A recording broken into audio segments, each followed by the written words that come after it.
चित चोरवा आज बना गई न, देख मान सम्मान गमा दिहन, ई चित चोरवा के कान दुनु सनवा, ए तन है माटी के पुतला सोने के गहनवा का होई। 5 क्लास पढ़े तो माँ के घर में, नानी के घर में चले गए, तो नानी के घर में से फिर आए तो फिर नाम लिखा है। मैंने 10 तक पास नहीं किया। पिताजी का, माँ को इच्छा था कि मेरे ये लड़की पढ़े। जब मैं पैदा हुई तब जा कर के मेरे पिताजी को नसीब जा, इसलिए मेरा नाम जो है मेरे पिताजी राजकुमारी रखे। एक महिला अगर शिक्षित होती है उस घर का जो है सम्मान बन जाता है। मैं चाहती हूँ आश्रम बनाऊं, दूसरे जो भी कुछ कर रहे हैं करने दीजिए, लेकिन आप जो है अपने आप को अच्छा रंग में लाइए। नमस्कार, स्वागत है आप सभी का हमारे इस विशेष कार्यक्रम में। दर्शकों, व्यक्ति के अंतःकरण की शुद्धि बेहतर समाज का आधार स्तंभ मानी जाती है, क्योंकि मनुष्य का मस्तिष्क है उसमें इतनी क्षमता होती है कि वो बहुत सारी चीज़ें सोचता है, बहुत सारे ज्ञान उसमें समाहित होते हैं। जिस समय वह चिंतन में लीन होता है तो जो उसके विचार होते हैं वो स्वतः श्रेष्ठता प्रकट करने लगते हैं। समाज में महिलाओं को वो महत्व नहीं मिलता रहा है, फिर भी महिलाएं अपने प्रतिभा से, अपने ज्ञान से, अपने पौरुष से समाज में अपना स्थान बनाती रही हैं। और आज का जो समय है, जो आज का परिवेश है, तो आज तो महिलाएं पुरुष से कंधा मिला करके चल रही हैं। कहीं कहीं तो वो पुरुषों से भी आगे हैं, यानी हर क्षेत्र में अब महिलाएं बेहतर कार्य कर रही हैं। आज हमारे साथ एक ऐसी महिला हैं जिनको जीवन का एक बड़ा लंबा अनुभव है।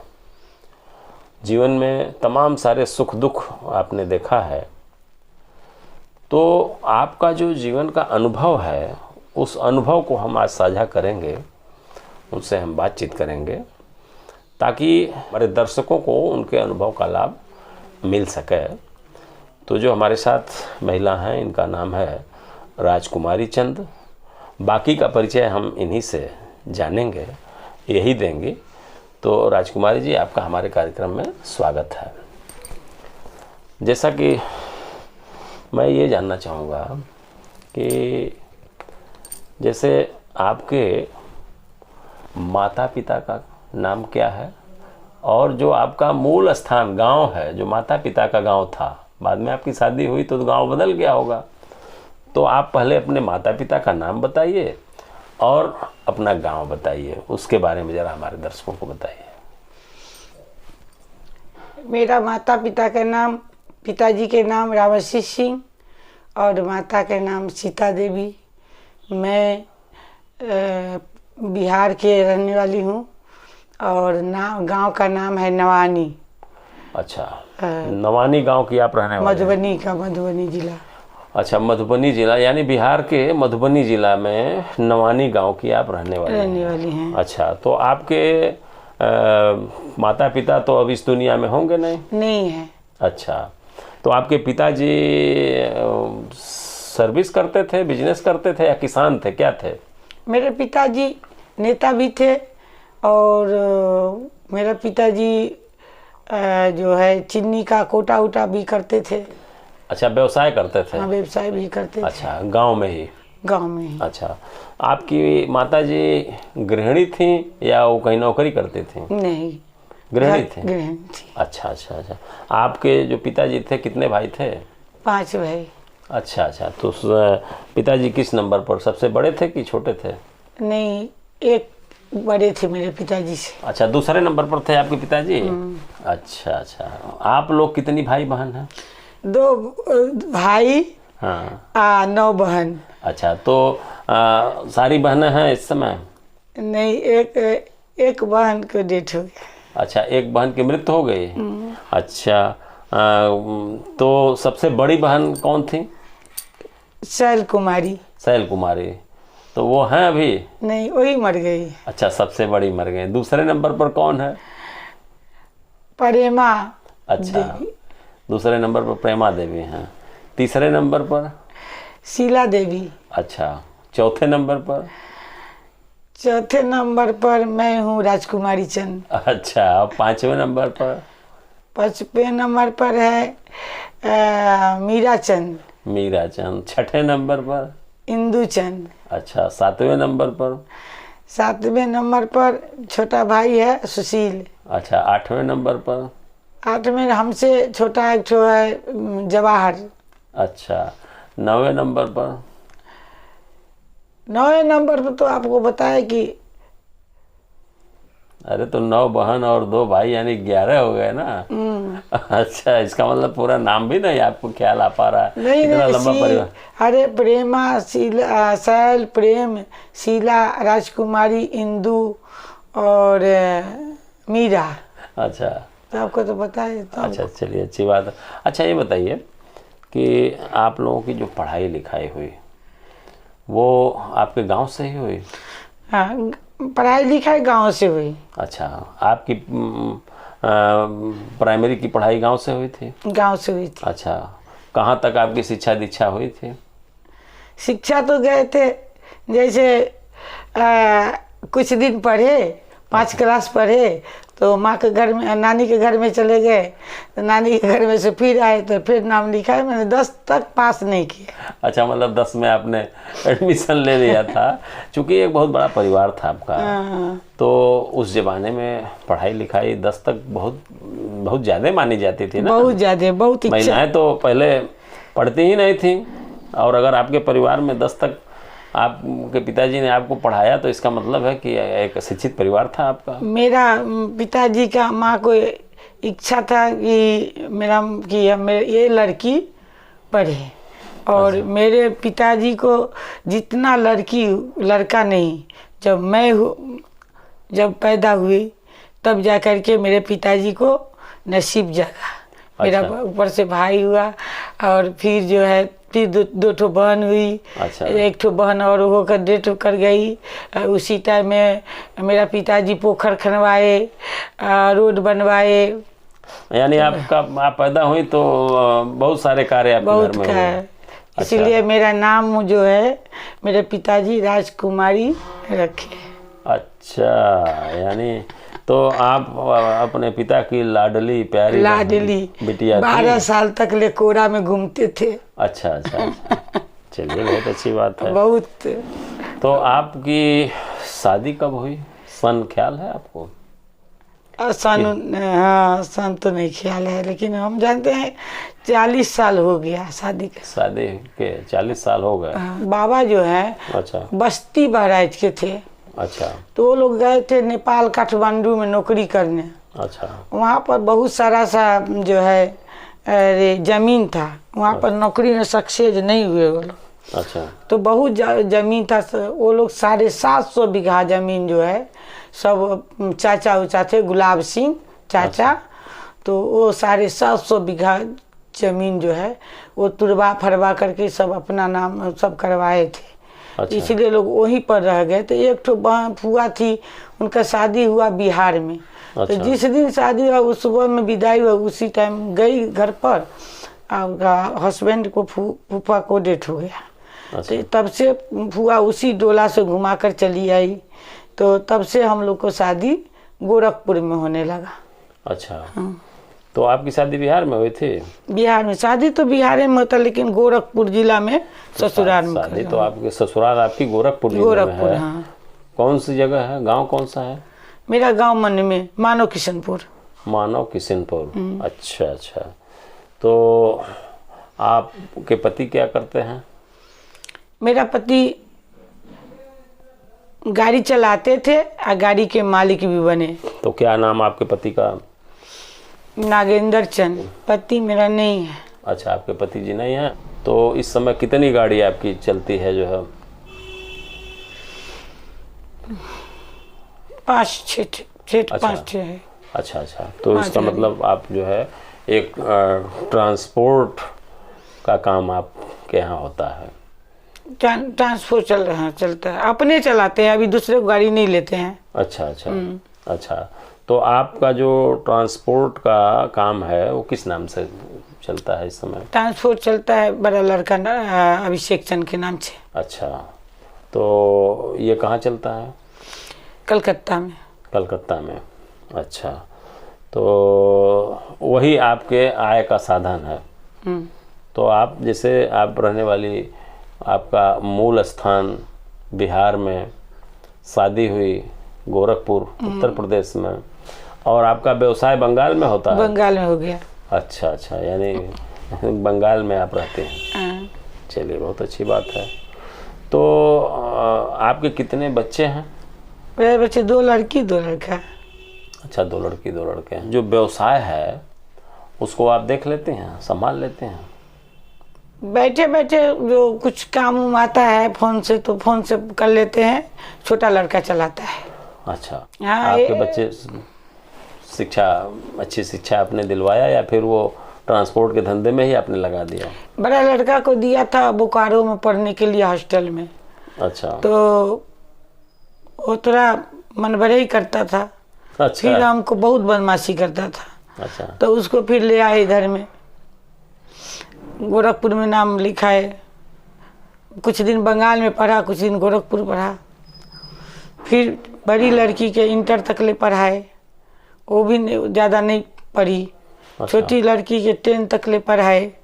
अच्छा। और छोटा लड़का जो है CA CS, अच्छा, वो दोनों कराए। अच्छा अच्छा अच्छा, मतलब जो जहाँ तक पढ़ सका उसको आपने पढ़ाया। अच्छा अच्छा, ये बताइए कि पहले महिलाओं को लोग पढ़ाते भी नहीं थे? नहीं पढ़ाते थे। परिवार में जो महिलाएं होती थी उनको ये माना जाता था कि ये इनकी शादी होगी, ये घर जाएंगी, चूल्हा चौका इनका काम है, क्या करेंगी पढ़ के, ठीक है ना। लेकिन अब वो समय बदल गया। तो एक महिला अगर शिक्षित होती है तो कितना फायदा होता है, क्या बताएंगे आप? महिला शिक्षित होने से माने उस घर का जो है सम्मान बढ़ जाता है। सम्मान बढ़ जाता है, तो बहुत जरूरी है जो है शिक्षा, बहुत ज़रूरी है। जब शिक्षा लेडीज नहीं शिक्षित रहेगी तो अपना बच्चों ट्यूशनी के भरोसे अपना बच्चा को नहीं पढ़ा पाएगी। इसलिए उसको पढ़ना लिखना ज़रूरी है, और शिक्षित होना भी ज़रूरी है कि जो अपने बच्चे को कम से कम 6 क्लास नहीं बेसी ऊंचा पढ़ा पावे तो 5 क्लास 6 क्लास 7 तक मतलब अपने बच्चे का ठीक से जो है गाइडेंस वो कर सके। तो आपका जो बचपना था उस समय की महिलाएं और आज आप 40 साल बाद की जो महिलाओं को देख रही हैं, अब के जो बच्चे हैं, उसमें बहुत सारा परिवर्तन होगा ना। हाव भाव, पढ़ाई लिखाई, बोल चाल, कपड़ा लत्ता, सब में तो परिवर्तन आया ना। पहले का औरत जो थी वो लक्ष्मी थी, पढ़ी लिखी नहीं थी, लेकिन शादी का मतलब समझती थी, पति को मतलब समझती थी, बाल बच्चे को मतलब समझती थी, समाज का मतलब समझती थी। अब का औरत लोग जो है वो मतलब नहीं समझ रही है। आपको किसी का घर में शादी हो गया तो आपको जो वहाँ से जो आप दूसरे के घर में आती हैं तो आपका कर्तव्य बनता है कि उनका घर को हम बनाए, उनको घर को बनाए किसी तरह से। और घर में नाना प्रकार का जो झमेला है, कोई सीधी है, कोई चालू है, तो वो समस्या को जो है, जो सीधी है तो सीधी है, उसके साथ में चाहे 1 थप्पड़ मारो 4 थप्पड़ मारो, चाहे कुछ दो या न दो तो बराबर हो गया।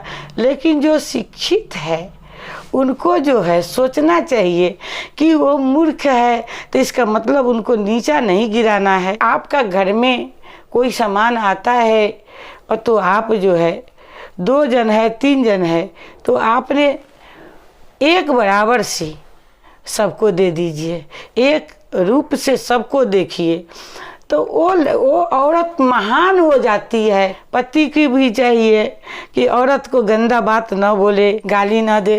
कहे इस सृष्टि को जो रचना हुआ है, भगवान कहे हैं मैं तो पुरुष हूँ तो मैं ये संसार जो है हमसे नहीं चलेगी। अच्छा। तो इसलिए भगवान जो अपना शक्ति से जो है भगवती को प्रकट किया उन्होंने। प्रकट की।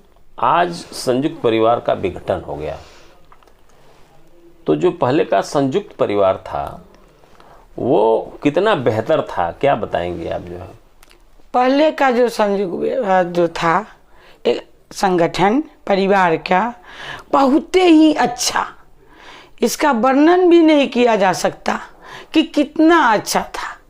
सब एक मिल करके अपना काम करती थी, खाना बनाती, कोई कुछ सब्जी काटे, कोई बना लिया, कोई रोटी बना लिया। संयुक्त परिवार था, बाबा थे, पिताजी रहते थे, चाचा रहते थे, तमाम सारे भाई रहते थे, तो उसमें बच्चों का भी पालन पोषण बहुत बेहतर तरीके से हो जाता था। बच्चों को पालन पोषण भी होता था बढ़िया से, और जो है वो पुरानिया लोग जो आप भी जो है खाना टेबल पर परोस देते हैं, पानी धर देते हैं। हाँ। आज यदि ससुर कोई बात बोले तो कहे ये बुढ़वा बहुत बकबकाते हैं। हाँ। बहुत बकबका रहे हैं। हाँ। ऐसे वो जो है पुरानिया को लोग इंसल्ट करते हैं, कहते हैं अब जमाना जो बदल गया इसलिए वो जो है औरत लोग, लेकिन पहले नहीं, इतना घूंघट दे करके किसी औरत को हिम्मत नहीं कि अपने पति वहाँ पर खड़े हैं लेकिन पति के सामने अपने सास से बात नहीं कर सकती थी। ये माटी का तन है, कब चला जाएगा कोई नहीं जानता। तो आपके साथ में क्या जाएगा? बिल्कुल, बिल्कुल। जो आपने कर्म किया, जो आपने अच्छाई किया, वही अच्छाई आपका बाल बच्चा के लिए भी रहेगा, और वही अच्छाई जो है आपका जो आपके लिए रहेगा। बिल्कुल। तो अच्छा ये बताइए, जैसे आजकल परिवार में टूटन बहुत आसानी से हो जाती है। अक्सर देखा जाता है कि शादी ब्याह हुआ और बहुत धूमधाम से शादी ब्याह होता है लड़के लड़कियों का, और कुछ ही दिन बाद पता चलता है कि विघटन हो गई, शादी टूट गई दोनों तरफ तो से। ये सब चीज़ें जो है आखिर क्या कारण है इसका, क्या बताएं? इसका कारण है कि जब लड़की जब जाती है ससुराल में तो एक तो माँ के ही घर में सब सीख लेती है। दूसरा बात है जब ससुराल में जाती है तो उनको माता पिता को बोलना चाहिए कि बेटी तुम्हारा शादी कर दिए, अब इस घर से तुम्हारा जो है दूसरे घर का तू हो गई, तो उस घर को कैसे चलाना है, अच्छा से चलाना। लेकिन लड़की आती है तो क्या करती है, अपना हस्बैंड के बोलती है कि जल्दी जल्दी इन लोगों को जो है सलटिए और मैं आप अलग हो करके सब कुछ ले करके अलग हो जाए, अलग बंगला बना ले, ऐश मौज करे। और जो माँ बाप जो पैदा किए हैं वो माँ बाप जो को कुछ नहीं है, कुछ ही नहीं है। तो क्यों आखिर ये टूटन हो रही है? इसी की वजह से हो रही है कि माता पिता के प्रति जो है जो प्रेम भाव है उसका अभाव होता जा रहा है। माता तो ये तो माता पिता ही जो है उसका पालन पोषण इसका मतलब गलत कर रहे हैं। माता पिता ही गलत कर रहे हैं। जब लड़की जाती है ससुराल से, बोलते पर मैं पति को बात नहीं मानती है, चलो डिवोर्स करो, तुरंत चली जाती है, कोर्ट कचहरी कर लेती है, करके जाती है। तो कहाँ जाती है? माई के घर भी जाएगी। तो माँ को कर्तव्य है, पिताजी को कर्म कि 10 समाज ले करके कोर्ट कचहरी में मत जाइए, फिर 10 समाज मिल करके लड़की को घर बसाने का कोशिश कीजिए। तो बाप मातारी ये कहते हैं कि नहीं, घर नहीं बसाने को, वो लोग भी हैं बहुत जमाना के लोग, लेकिन घर बसाने को नहीं सोचते हैं। वो सोचते हैं कि जे अरे लड़की मुकदमा लड़ेंगे और लड़के वाले से 40 लाख ले लेंगे, आराम से खाएंगे। अरे लड़की का धन ले लीजिएगा, खाइएगा। अब तो कन्यादान किस लिए आपने किए? किस लिए? हैं? बिल्कुल बिल्कुल बिल्कुल। मतलब कहीं कहीं से लालच है, और जो सहन शक्ति है ये इसका अभाव है। और पुरुष को भी बहुत गलती है, यानी दोनों लोगों की गलती, दोनों लोगों को गलती है। औरत काली हो या गोरी हो, थोड़ा बुड़बके हो, बिल्कुल बिल्कुल, तो मर्द को चाहिए कि उनको सम्मान दे, सम्मान करे। काली औरत जो होती है वो दिल के साफ होती है, वो जानती है हम काली हैं, तो वो अपना पति को बहुत सेवा करती है। तो बताइए वो सुंदरी लेकर के क्या करेंगे आप, जो आपको इज्जत नहीं करेगी।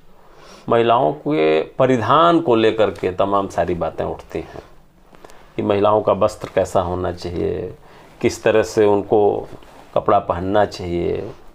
तो आप क्या मानती हैं कि महिलाओं का वस्त्र किस तरह से होना चाहिए ताकि वो समाज में एक सौम्यता का, एक सभ्यता का प्रतीक बने? क्या कहेंगे आप?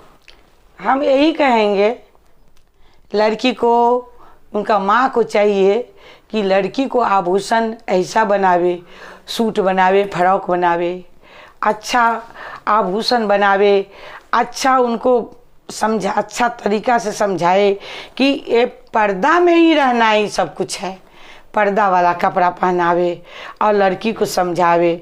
जो टीवी पर देख रहे हैं और हीरोइन लोग को देख रहे हैं उस रास्ते पर न चले। काहे से आप जो देखती हैं कि हीरोइन लोग जो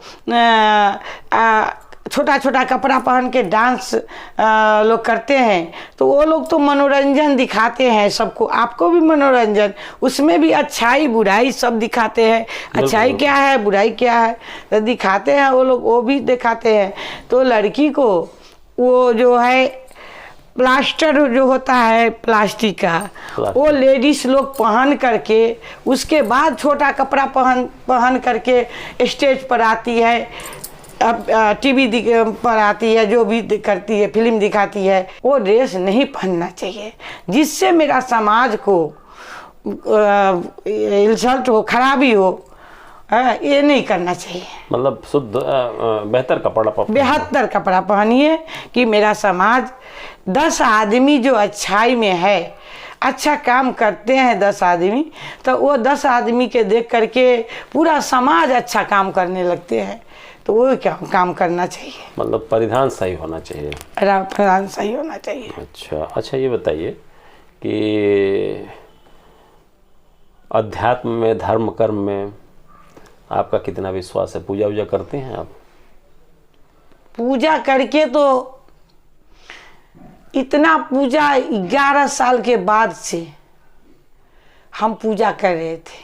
मैं अपने पति को देवता के रूप में उनको समझते थे। ये तो कहे हैं कि पति ही धर्म है, पति ही कर्म,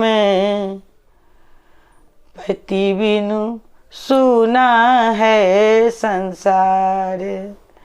तो पति नहीं है तो कुछ नहीं, औरत के लिए कुछ नहीं है। तो पति को पूजा करिए और मेरा बात को देखिए कि आप जो चाहेंगे वो आपको मिलेगा। भगवान बस में हो जाते हैं भक्त के। हाँ, भक्त के बस में। कहते हैं पति परमेश्वर होते हैं, लेकिन पति को भी चाहिए कि वो जब देवता रूप में आपको देख रहे हैं तो आप देवी के रूप में देखिए। बात को समझ आस्था जरूरी है। पूजा पाठ धर्म कर्म। देखिए पैसा हो गया, आपने हर तीर्थ धाम कर लीजिए, हर जगह पहुंचिए, लेकिन जब तक ये साफ नहीं होगा, ये जब तक साफ नहीं है तब तक आपका कोई कितना भी आप धर्म कर्म कर ले वो फायदा नहीं है। हम मनुष्य है, हम अच्छा कर्म करेंगे तो मेरे लिए अच्छा होगा, और मैंने बुरा करेंगे, गड्ढा करेंगे कि वो गिर जाएगा, वो नहीं गिरेगा, हम गिर जाएंगे। समाज में है, गांव में है, तो 10 आदमी जो क्या करिए, 10 आदमी को बटोर करके 10 आदमी अच्छा आदमी है तो कोई किसी का घर में कोई तरह का झमेला झगड़ा हुआ तो थोड़ा 10 आदमी मिल करके वहीं से लिट लीजिए। थाना में जाना ही नहीं चाहिए, लेकिन वो नहीं करिएगा। घर घर पर झगड़ा लगाइएगा, उसके घर के भी जा जाकर भोजन करिएगा, समोसा चाय खाइएगा, है, हो गया कल्याण जगत का। ऐसे भी घोर कलयुग जब आएंगे तो किसी का कोई, अभी तो भाई भाई को नहीं चिंता कोई, भाई भाई तो पक्का दुश्मन हो गया, माँ बेटा पक्का दुश्मन हो गया, किसी को कोई नहीं है। बिल्कुल बिल्कुल। अच्छा ये बताइए कि समाज के प्रति, जो समाज में निरीह लोग हैं, जो विधवा महिलाएं हैं, जो वृद्ध महिलाएं हैं, ठीक है ना, जिनको परिवार में जो है वो सम्मान नहीं मिल रहा है, घरों से निकाली जा रही हैं, तो ऐसे लोगों के प्रति कुछ करने का भाव है आपके अंदर? वो लोग के लिए करने के लिए काहे हम अपने नज़र से देख रहे हैं, वृद्धा लोग को, विधवा लोग को जो जितना अत्याचार है, सरकार भी मदद कर रहे हैं, लेकिन सरकार का मदद वो विधवा और वृद्धा आदमी के पास में कोई को जो जानते हैं, गांव का प्रधान है वो जानते हैं ये मेरा हित है तो वहाँ पहुँच जाता है, और जो उनका हित नहीं है बोलते वोट दिया है कि देंगे, वोट तो दिया नहीं मेरे को, भेदभाव होता है तो नहीं देते हैं उनको। तो सरकार भी निश्चिंत से बैठे हुए हैं कि हम भेजते हैं और जो है मेरा सबके पास में पहुंच जाता, लेकिन नहीं पहुंचता। वो जो हित है, वो प्रधान लोग जो हित है उन्हीं को देते हैं मेरे। तो आप जो है कैसे व्यवस्था करेंगे? मान लीजिए सरकार की व्यवस्था सबको नहीं पहुंच पा रही है, तो ऐसे लोग जिनके पास सरकार की व्यवस्था नहीं पहुंच पा रही है, तो उनके लिए क्या है आपके मन में विचार है, क्या है आप सोचती हैं? मैं चाहती हूँ आश्रम बनाऊँ या और उस ऊपर से भी कुछ महिला संगठन में जा करूँ कि जिससे कि जो सरकार दे रहे हैं सबको पहुँचे सब चीज़, और सबको हेल्प मदद हो। तबीयत खराब है उसके लिए मैं चाहता हूँ कि बाहर से भी डॉक्टर बुलाऊँ, अपना घर गोरखपुर का भी डॉक्टर बुलाऊँ, उनको जांच करवाऊँ। उनका भविष्य के बारे में बहुत कुछ सोचना है मेरे को कि जितना दिन बुढ़ापा तो बाल बच्चे में बीत गया, अब जो कुछ भी करने का इच्छा है वो समाज के लिए करूँ। पारंपरिक गीतों का भी आपके पास संग्रह है? आप अपना जो है गाना बजाना होता रहता है? अच्छा, मान लीजिए अगर आपसे कहा जाए कि कोई शादी का गीत आप सुनाइए, तो शादी का कौन सा गीत आप सुनाएं? जब भगवान राम गए हैं जनकपुर में, और जब मरवा के पास में गए हैं तो उसमें जो सखी लोग उनके साथ में और उनका साला क्या करते हैं उसके बारे में सुना। हाँ सुनाइए। अच्छा, गला में बांध करके, तौलिया बांध करके, और भगवान को चारों तरफ, मरवा के चारों तरफ भावर घुमाते हैं। तो कैसे कहते हैं? चित्त चोरवा आज बना गई ना, चित्त चोरवा आज बना गई ना, देख मान सम्मान गमा दिहना, देख मान सम्मान गमा दिहना, चित चोरवा आज बना गई न। ई चित चोरवा के कान दुनु सोनमा, ई चित चोरवा के कान दुनु सोनमा, चित चोरवा आज बना गई न, चित चोरवा आज बना गई न, सखी मान सम्मान गमा दिहना। वाह वाह वाह वाह। ये भगवान राम जब मड़वे में गए। अच्छा, अब सखी क्या कह रही है? तो कह रही है, दुल्हा अंगना में ठार लगे हैं कैसे, राम जी अंगना में ठार लगे हैं कैसे, जैसे कोलुआ के खंभा गड़े है वैसे, राम जी अंगना में ठार घूमे हैं कैसे, जैसे कोलुआ के बरदा घूमे हैं वैसे। अच्छा, वहाँ कोल्हू के बर्द उर्द सब बन गए। अच्छा ये बताइए, विदाई गीत कोई, जैसे माता सीता की जब विदाई हो रही थी तो विदाई के संबंध में कोई गीत है आपको जो है? विदाई के संबंध में? अच्छा ठीक है, मान लीजिए ठीक है, विदाई गीत नहीं, कोई ऐसा धार्मिक गीत आप बताइए जिसमें समाज के लिए संदेश हो।